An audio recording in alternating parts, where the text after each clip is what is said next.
you with another edition of Negus TV. Today's topic: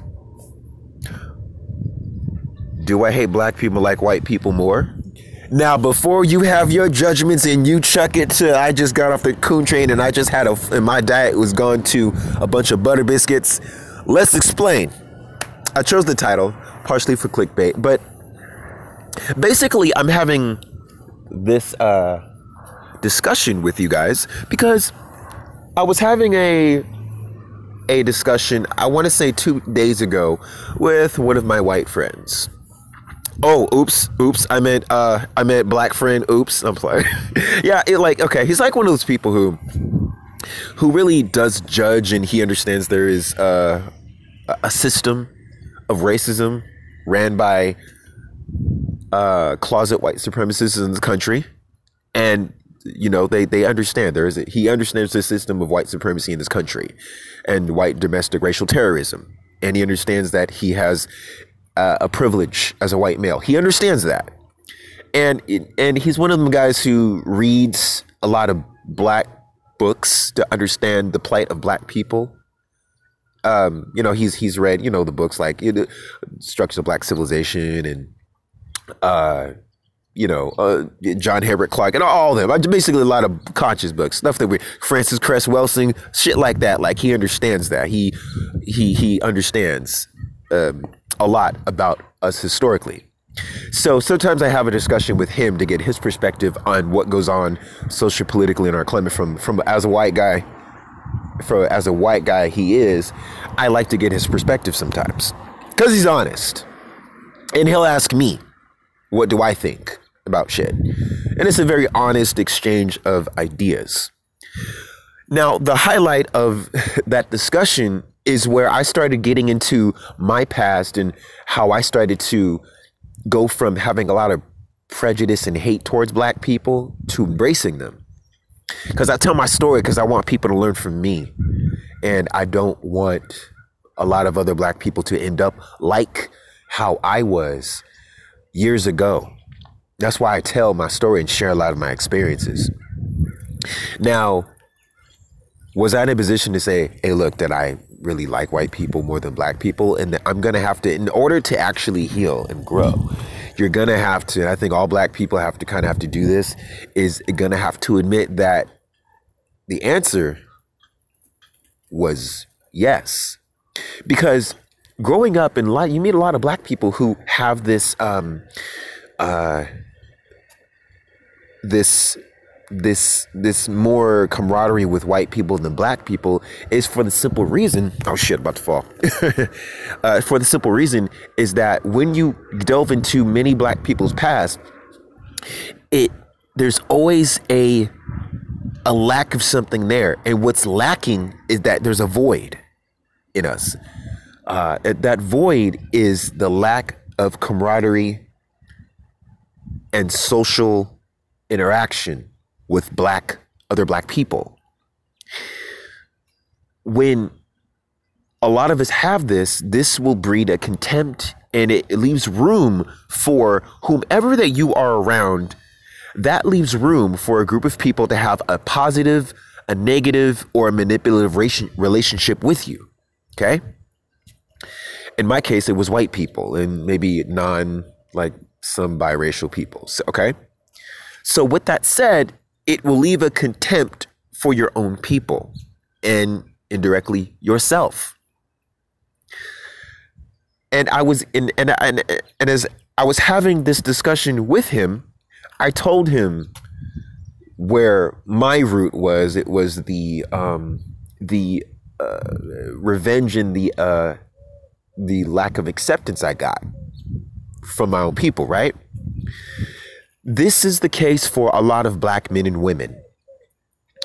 And if we want black people to wake up and change, the first thing I know that we need to do is understand that the shit exists. Because many times a lot of sisters will admit to, let's say I was with a white dude and didn't go right, and I had 2 kids with them, and they're welcomed in. Brothers, not so much. They won't admit that. And I guess I'm trying to get the discussion going out there and say, hey, look, there's a lot of brothers out here who have the same story as black women.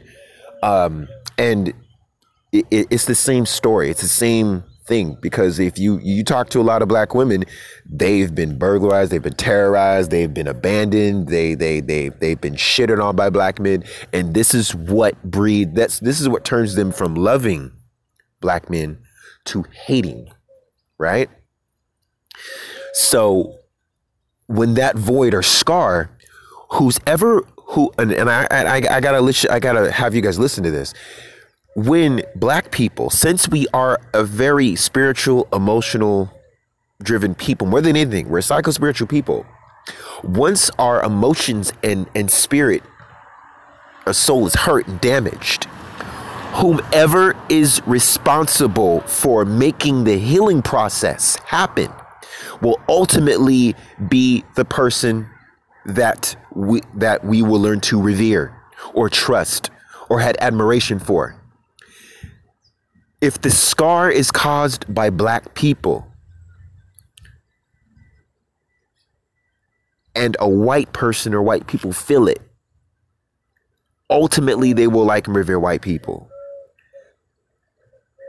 Now, where that can change is where you question the motives of the people that you are around. In my case, I moved from a more liberal Democratic area of California to a kind of Republican alt-rightish one in some cases. Okay, I moved from the Bay to the Central Valley. So when I started to see a different type of white person, that made me question who I was hanging around. When I started to meet more conscious black folks who really listened to me and my story, I wasn't so open to admit that I had a lot of hatred and animosity and anger.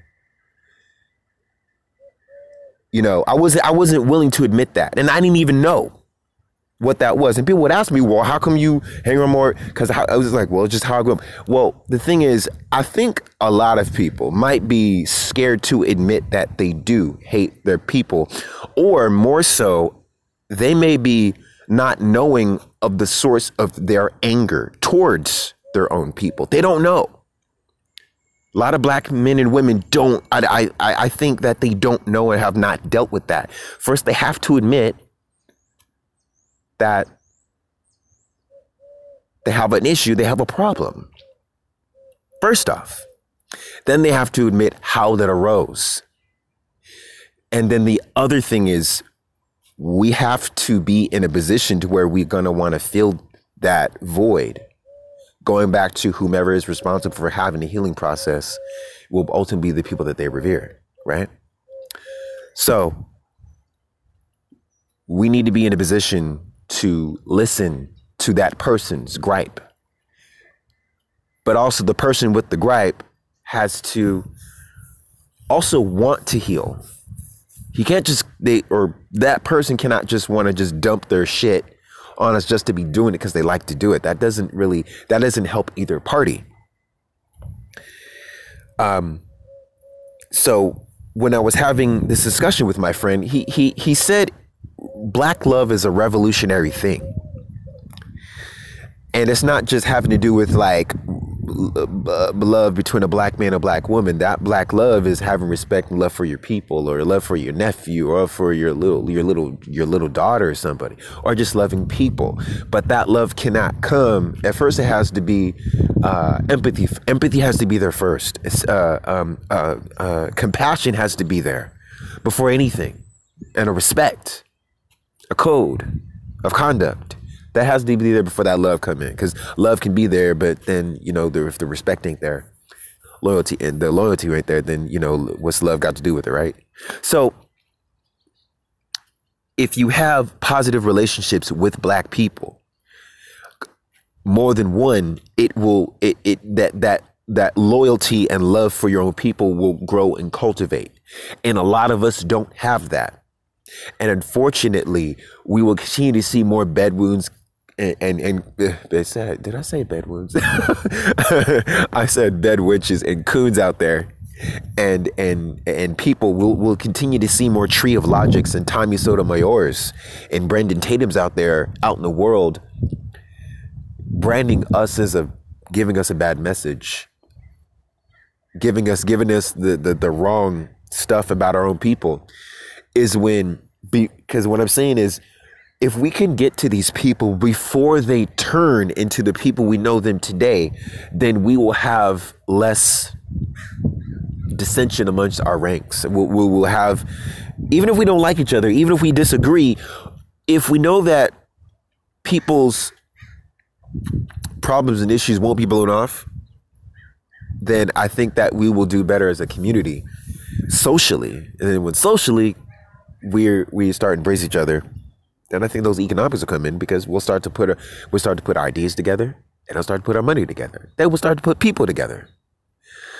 And for those of you who, and I also make this video because I know people from my past.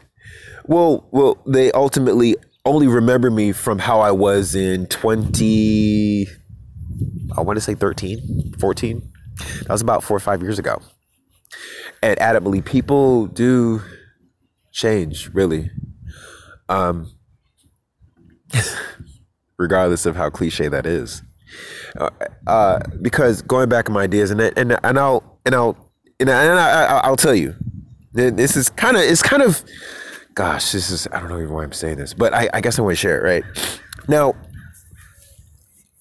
the one thing that people are always interested in asking me, it was like, oh, so because okay, you thought you were better than black folks, you hated us, and these were and when if someone told me the same story, I would understand why, because you in your past, you didn't have too many people around that you could really connect with, and if you did, they kind of just didn't really understand where you were coming from. You didn't know yourself. You didn't know a lot from what your gripes were, right? So what people usually are interested in is like, oh, you hated black people. Why do you feel about black women? I was like, God damn it. It's like, it's like shit. It's like, that's like the type of question you really don't want to answer. But it's the question that people seem to be interested the most, because if it was the other way around, it goes, oh, you hate black men? Sometimes it's understandable and damn near encouraged. You hate black people, but it's like, that's taboo. And I'm going to have to say that when you hate every one of your race, you're ultimately going to hate the opposite gender as well. But if you don't really question why you do, you're not going to know that answer, and you're just going to carry all this hatred, not really know what source it is. So, and I guess what I want to say is, it's since it was people, and it really wasn't, because since it was very hatred was kind of a broad spectrum of just black people. It was never really, for me, I would say, black women. That's just came with the territory. It's like, if you're going to hate people, you're going to hate black men too. You're going to hate if you hate black women, you're going to hate black men. So ultimately that hatred is going to manifest towards everybody. Because sometimes I think black women sometimes kind of take it as they feel that they are the source of the most go-to victim. It's like it's like they hate black people. Oh, you really hate us? Like, no, I think those black men on YouTube are really obsessed. I feel it's an obsession. It's like it's very emotional, intoxicating one. I can see it. And I remember, gosh, and this is something that happened to me before. I remember when I spent 2 weeks in Albany, Georgia, and going there, I met a lot of black people who just were different. It was like being around family. Like it was weird going into a liquor store and not seeing a Pakistani running it. It was weird going to a Burger King and seeing all black staff. It was and it was strange going to a grocery store, and it was called, I forgot the grocery store. I think it was called Ronnie's or Arby's or some shit. I don't know. It was weird going to a grocery store and seeing all black staff versus an all white staff you go in California, or half the store's Mexican. And I'm going to have to say, living in California, if you live in California where there's all black people just spread out everywhere, it does not breed. This is not a good breeding environment to really embrace black people. And really, if you're talking about relationships, to really date a black woman, because when you're in an environment to where there's nothing to connect with black or black people, black women, it just leaves room for something else to be filled, you know? That was not the case when I went to Atlanta. Oh, not Georgia. I was in Albany, Georgia. When I went to Albany, Georgia, it was not even 2 days, y'all. Not even 2 days that, you know, I was on a business trip. It was like for work-related purposes. And I was asking somebody, I was like, who's that girl over there? The girl with the brown fro, right? And they was like, oh, yeah, that's such and such. I'm not going to say her name because y'all might know her ass. I'm not going to give y'all the name. But if you know who Bunchy Bangs is, that's a different story. But I heard Ace BB, so Bunchy Bangs. But I was just like, whoa, who is this sister right here? Like, I didn't know who she was. Don't know where she came from.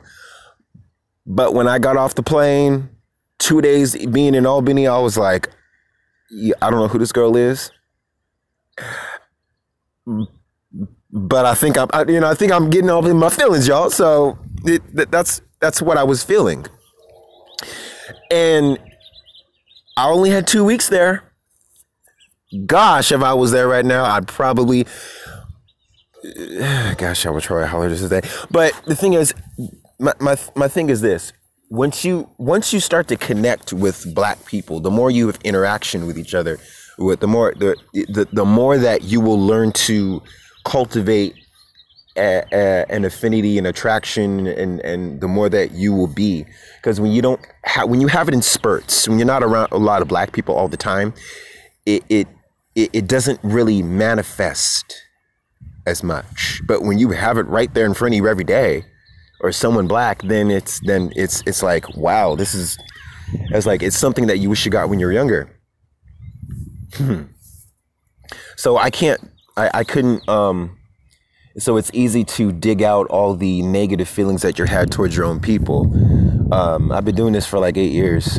It's easy. And the one thing I had to own was my own pains and emotions, really.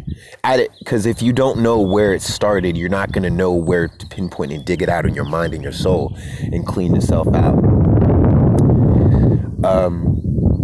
So I guess at the end, I'm going to say something, and you're going to know who you are.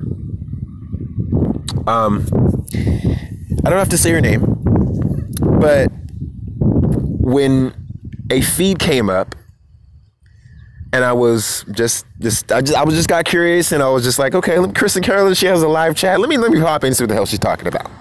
Then I run into such and such from TRS. I'm not going to say your name because there's no need to, but you know this is going to be about you. Yes, you still remember me from 2016, and anything that you have to say about me or of me, I don't disagree with, you know? But I will say this. Since I did bring your name up, and since at the time I was just being petty, I didn't care who I pissed off at the time, I would say that generally I'm sorry for putting your name in my mouth. Yeah. Because you always said, I didn't do anything to you. What are you bringing my name up for? Well, I brought your name up because you were part of a group of ladies that I did not agree with or adamantly did not like. So if I didn't care to since I wasn't afraid to bring their name up, I wasn't afraid to bring your name up. And okay, you're right. You didn't directly piss me off or anything like that because you were on that side of the fence of the conversation. I felt it was kind of like, hey, all y'all guilty. So I would say, I'm sorry for bringing your name in my platform, in my discussion. And I can understand your reaction. Now, all them long ass insults you gave me on those comment section, I was like, I didn't read that shit, but it's too long. I don't know, but that's genuinely, I'm sorry for bringing that. I was wrong. We probably won't disagree. We probably would never agree on a lot of stuff. Maybe never really like each other or ever. I don't know. But it's like, I'm sorry for bringing you up in a conversation, which maybe I was more involved in bringing up other people who really directly pissed me off, and you just happen to be a part of that clique. So my bad. Because, and I'm doing this because, you know, to be better, because the overall, this is why I don't bicker and argue with too many people on YouTube or Twitter or Facebook anymore, unless it's really personal, because, when you have so many black men and women spewing so much garbage back and forth, you got one people, they're more Tommy Sotomayor, or you got a whole bunch of other women, they're more with Kristen Karazin. This creates a divide. And I don't think that's a good thing. And it's not progressive. No one benefits from this. You got more people who are more Tariq Nasheed's camp, and then you got people who are more Kola Booth and Rashida Strober, you know? But when you get people who are, you get people who follow different black men and women, and they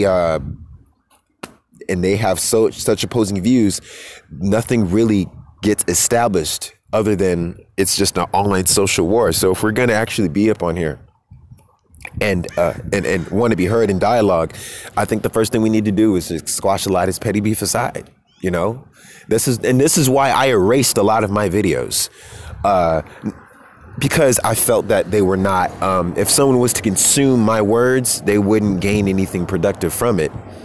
But hopefully someone gets something from this. So first order of business, I think in 2018 is to really, and your really everyday life is to really just like when you say, every time you see a black person or every time you get a chance to embrace and click with them, make sure you benefit from that situation. Make it a positive one.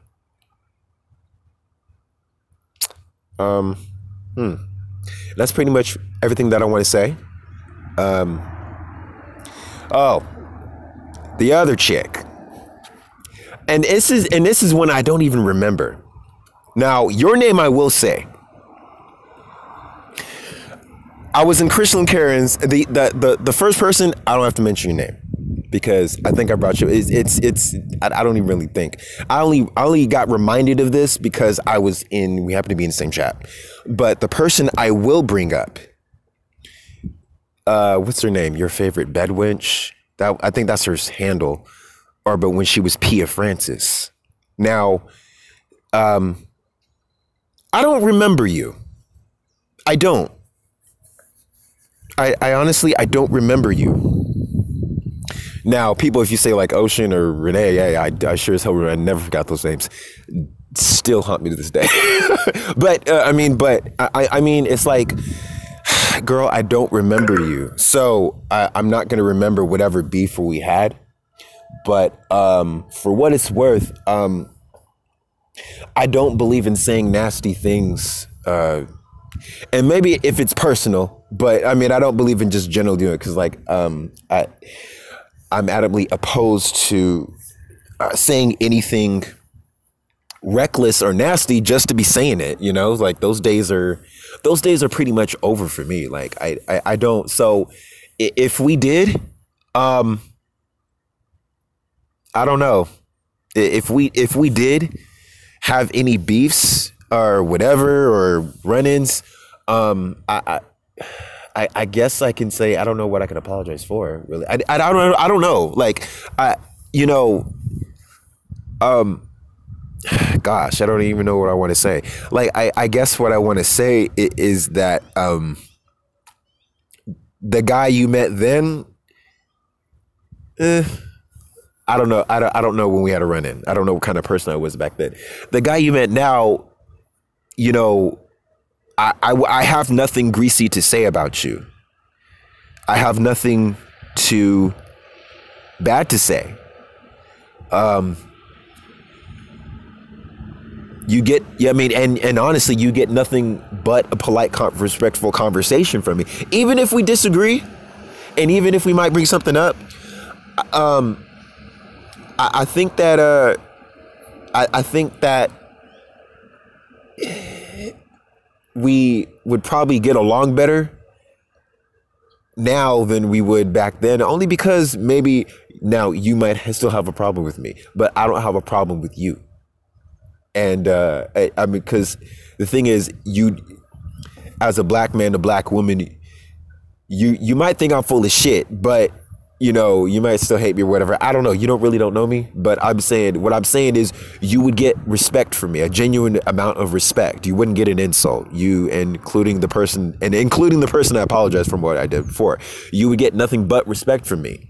Now, I was kind of egging on a little bit in the chat room going, hey, buddy, how you doing? I was just like, man, I know you still hate my guts. But the thing is, if we were to talk now, I wouldn't say anything greasy. Unless maybe revoked, but otherwise I wouldn't be the one to try to say it. Like it would be a pleasant conversation. I would show you respect. I would give it to you. I would have no immediate reason to try to insult you, because I just don't believe in having those type of discussions, because I don't gain anything from it. You know, I spent like 8 years trying to psychologically rearrange my thought process about how I felt about black people and what I thought of them. So for me to go back and try to, I guess I could say, trying to feed into whatever negative emotions that someone has about me, it doesn't help me. Now for you, I don't know. And I'd be quite honest, I'd be up any time to I mean, clear things up, or just have a discussion about shit, whatever it is. I'm like, I would be up for that. That's just kind of guy I'm. I'll be like, yeah, let's talk, let's sort it out. But because, you know, it's just shit we need to do. But that's it. And the reason why you even see my face on here is because I just kind of woke up, and we know people don't look their best when they wake up, so that's why you're not really seeing my face. But that's pretty much what I want to talk about. So I'm going to get off, and that's pretty much it. And I will talk to you guys soon.